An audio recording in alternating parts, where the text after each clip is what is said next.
One of my favorite things about YouTube is when I get nasty comments saying that I pulled numbers out of my ass, or the math is wrong, or some other shit like that. And I have absolutely no reason to do that, so I'm going to show you how to buy an S2000 for only $6,000 because it's totally possible. And I just love the negative comments, so let's get this ball rolling. This is an S2000 that I picked up for $11,500.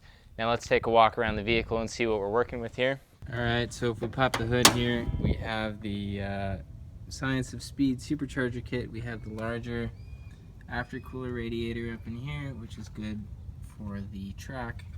That cools off the air that goes into the engine. Now, we come around here and we see that we have Dunlop Z2 tires on there.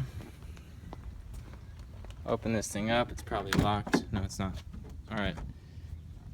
So you have a AEM wideband sensor and gauge there, and then you have the boost gauge there.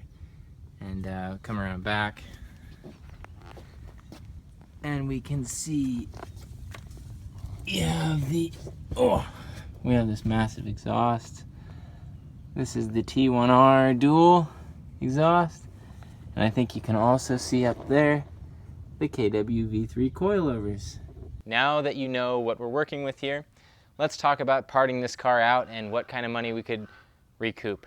So, look under the hood, the supercharger and all the associated hardware, all the add-ons that he added on to the base kit, the AEM wideband and the other gauge, the boost pressure gauge, the larger aftercooler radiator up here, all that stuff adds up. I could get about $4,000 for this supercharger kit, selling it on Craigslist or the S2000 parts forums, whatever.